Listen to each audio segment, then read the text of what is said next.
Right now, we have another young Indian with us, Voice of the Young segment. Hello, everyone. Good to be back. Right now, we have with us Neha Gupta. Let's listen to her. Over to you, Neha. Okay, so hello everyone. First of all, I would like to express my gratitude towards Dr. Subodh Mathur for giving me this platform to speak about myself. I guess this is the first time I am given a chance to speak about how my journey has been. So, yes, my name is Neha Gupta, and currently I'm a postgraduate student in economics, specializing in trade and finance from Indian Institute of Foreign Trade, New Delhi. So what I would like to do is I'll go sequentially. I'll focus on some of my life's inflection points, I would like to say, and try to make sense of how I have been academically and otherwise. Okay. So the first inflection point I would like to focus is how I got inclined towards mathematics. So at my school level, I was very good at maths, though it wasn't the case in my middle school. So it's a small story I would like to narrate.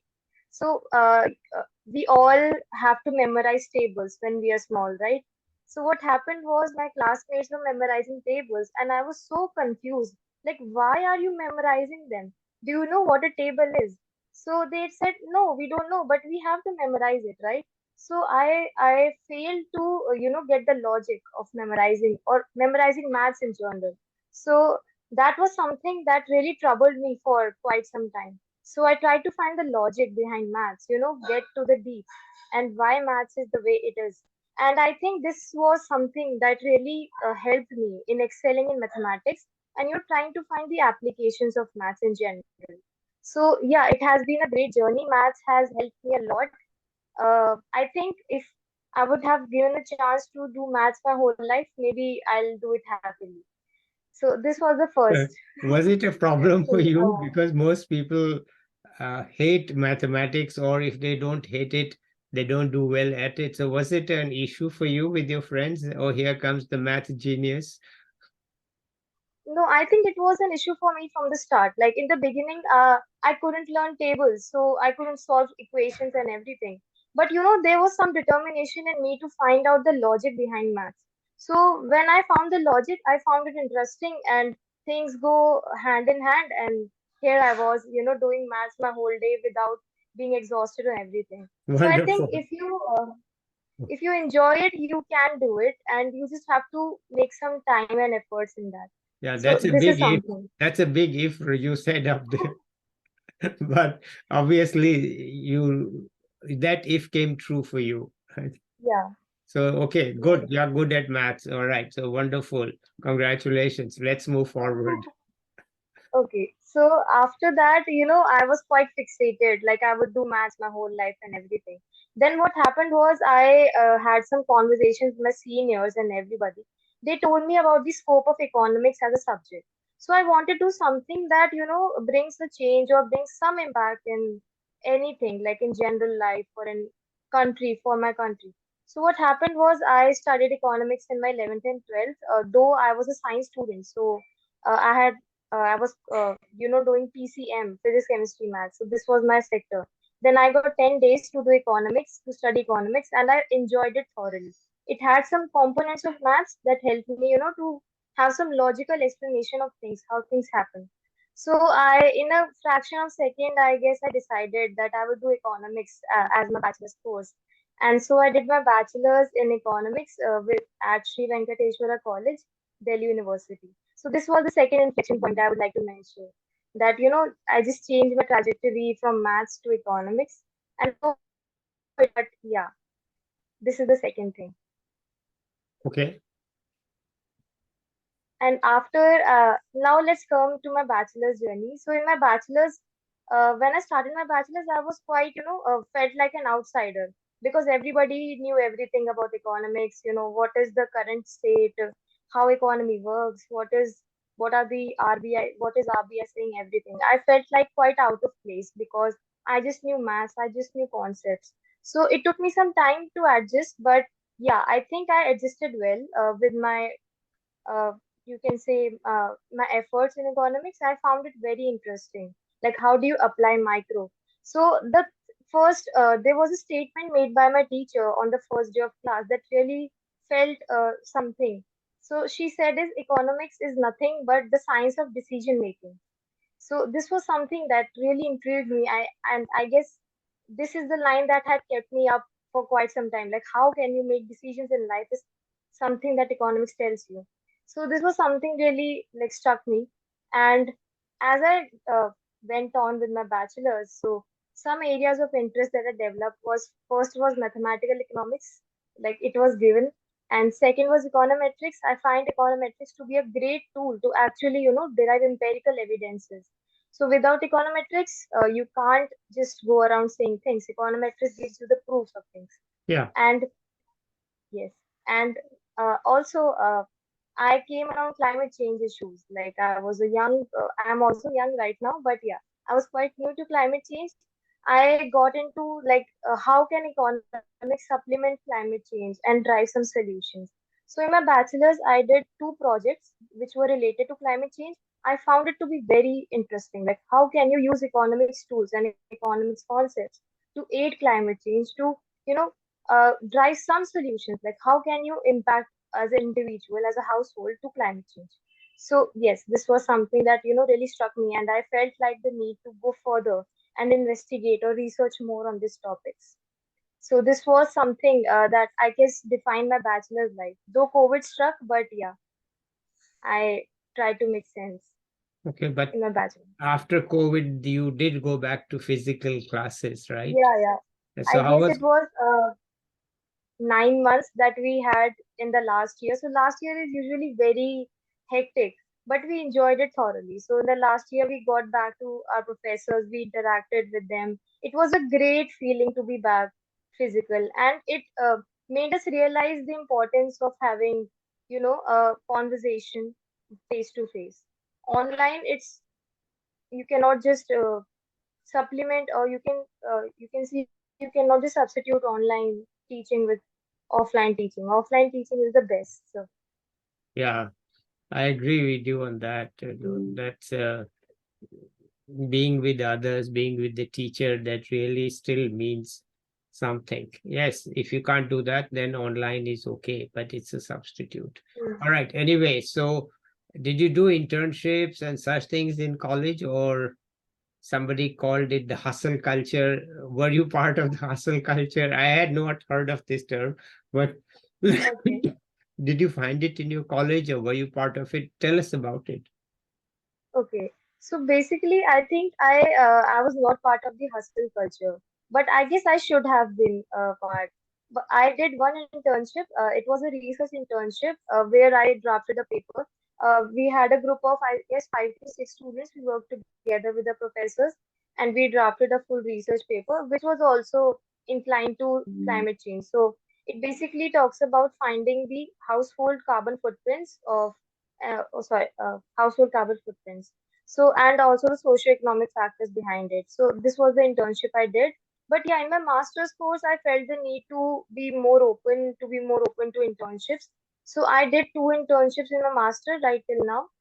First was with Center for Civil Society. So, uh, they work basically on analyzing the harassment level of street vendors. So it was quite a new topic to me, but yeah, I felt it was very knowledgeable experience to be able to work with data and to actually look at what the survey actually says. So I had no idea about what kind of conditions street vendors were actually living in. So I think it was a very knowledgeable and you can say a very new experience for me. And secondly, in my recent internship that I did at IGIDR, so I went on as a visiting student there. So it was the best experience I can say. I had 45 days to draft a paper, again a research paper. So I had no idea. I told my supervisor, Dr. Manisha Jain ma'am. So she told me, "What do you want to do?" So I said, "I would like to work with you on climate change." She said, "Okay, climate change, but what about it? It's very broad. You have to be specific. You have to start from somewhere." So I said to her, like, I like international trade and I like climate change. So she said, okay, correlate them. And I worked on finding the carbon emissions embodied in exports and imports for India. So this was a very, a very rich experience for me. It was a very new topic for me, maybe not for others, but yeah, I enjoyed it thoroughly. It was very challenging to use data to find results. I also learned to use R Studio. It was a very new experience, but yeah, I enjoyed it thoroughly. And it was in Mumbai, so I got to enjoy and do some extracurricular activities also. Okay, but tell us your findings. What did you find? Okay. So, what I found out, the topic for my research paper is India a net exporter of carbon emissions? So it was for 2 years. I used the input-output model. For 2005, I found out that India was a net importer of carbon emissions, which is good. So you're importing carbon emissions. This means that you're not producing it in your own country. So Other countries how producing is it. it good? Because Okay. you are emitting carbon in another country. Yeah, it's good You're from a country-specific No, purpose. I mean it's good for boasting, but really, if you buy those goods, somebody is emitting the carbon, and that Yes, carbon, the atmosphere doesn't care in which country it comes, right? So, right, right. okay, so I just would be careful to say it's good. Why is it good? Because Okay. you're just pushing the burden on somebody else. All right, anyway, let's continue. What was your finding after 2005? Okay, so in 2005, India was a net importer, and drastically in 2014, you can see that India became a net exporter of carbon emissions. Yeah, And what I found out that it was the manufacturing sector which led to this shift in from a, you can say, a negative to a positive net trade balance. So okay. it was only the manufacturing sector. There were other sectors also, but manufacturing sector became from negative. It suddenly went out to be a very big positive number. So this was the major finding of my paper there. Okay. And I'm building upon that. Yeah, it's not good. It's not actually right to say good. But I think that if the other countries are imposing such things on the developing countries, then you should be careful. Like, how are you doing your exports and imports? So yeah, in this way, I can take that. All right, good. Thank you. It was a very, should say, a very difficult piece of research to actually take the export and import data, create, use an input-output matrix, which doesn't really talk about carbon, and then derive Right. the carbon consequences of that production. So it's quite a bit of work. Congratulations, well done. And we can discuss the meaning of it, but the results are pretty Right. interesting. Okay, what next? Okay, so this was something that I recently did. Like I had watched many of your videos, like people talk about many new things. I had learned myself new things. So apart from this, I guess if I talk about my goals and aspirations, I'll still say I'm in the process of searching my own thing that I would like to do. It's quite obvious to me that I would like to go in research, but research how? Research is not just one sector. You can do research everywhere. So yeah, this is something that I would say this is a work in progress for me right now. So when people, my juniors, say to me like, "What are you doing after your master's?" So I usually say to them, "I'm not sure right now." So this is the kind of answer. Okay. And last, I would like to, share some of my knowledge, or you can say some of the things that I've observed over the years. Like, what can a bachelor student do to, improve their profile or everything? The first thing I would like to recommend is that use LinkedIn, because LinkedIn is a very good platform. I had learned so many new things from LinkedIn, and this is the platform that had connected me to you, and that I'm here right now. Yeah. And second is that have effective communication with your professors, with your peers, everyone. So it's the best way you can move forward. And the third is that start reading newspapers and start reading current affairs. It doesn't matter if you are going in any field. If you don't know what is happening around you, I think there's something you're missing in your knowledge or skill set. So try to read newspapers and try to be more open to opportunities. Don't be fixated. Like I used to feel like if I do maths, this is the whole thing I'll do for the rest of my life. So you can't dictate what you would like to do for the rest of your life. So it's Okay. better to be open to opportunities. It's better to explore everything and then decide like what you would like to do. and it's okay to feel a little lost. I guess everybody is at some point. So yes, these are the few things. Okay, so right now you are in your second year of the master's degree?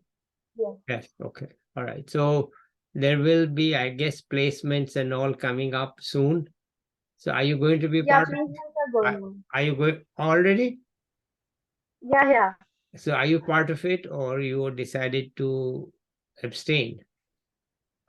I think I abstained in my bachelor's level. I didn't do much. I didn't pay much attention to placements there because I was sure I was going to do a master's. But right now, I think the opportunities that are available for economic students, they are more diverse. So placements don't actually just mean working for a corporate. They are more open to you doing research in various fields. It can be anything. It can be risk management. It can be trade facilitation, anything. So yes, I'm going to give myself a push to go for placements. But yeah, I'm not actually fixated to just placements. I'm trying to explore everything right now. I'm trying to do some research also and just trying to be open to opportunities. Okay, that's a very healthy and modern attitude, I think, that you don't know what's out there. Why decide Yeah, in advance, right? Let it happen to you. You did not know you were going to do such a paper as you did in Mumbai, but you did do it. So I, right. so it seems to be working for you. It seems to, but Yes, me whether too. it works for everyone, that remains to be seen. But it is surely working for you. Okay. Anything else you want to add, or this is what you want to say? I think I summed up everything, but if anything else that I would like to say, I think for students only who are just starting with their courses and everything, whether they are doing in economics or otherwise, one other thing that I've realized it, economics is a very challenging subject. You can't just, say I have done a bachelor, so I know everything about economics. Usually, the professors that I've met, very senior professors, they say that they don't know anything about economics. So they said that they are learning every day. Yeah. So yeah, I think economics is a very dynamic and a challenging area to be a part of, and that is what has motivated me to to always take challenges. And also, lastly, I would like to say that unconventional choices, basically, you should take some unconventional choices in your life. So Mhm. playing it safe is not always good because you don't know what lies ahead of you. So it's better to make some choices that you may regret. It's not always that you'll succeed in your life. But yeah, make some unconventional choices so that you don't regret them later on. Yeah. I would have done like that, so maybe I was like that. So Yeah. it's better. Yeah. Okay. What do you know? You don't know what happens when you are old. You Right. so you only know what happens when you are young. But I think it's reasonable advice to explore a bit, to think out of the normal circumstance if possible. Some people cannot, but yeah, I guess it's Mm. possible. Okay, so shall we end it here today? I think I have spoken a lot, Okay. and yeah, All right, good. So then let's say bye to the viewers, and I'll be back with another young person or an expert soon. Till then, bye everybody. Please say bye to all of you. Okay, bye bye. bye.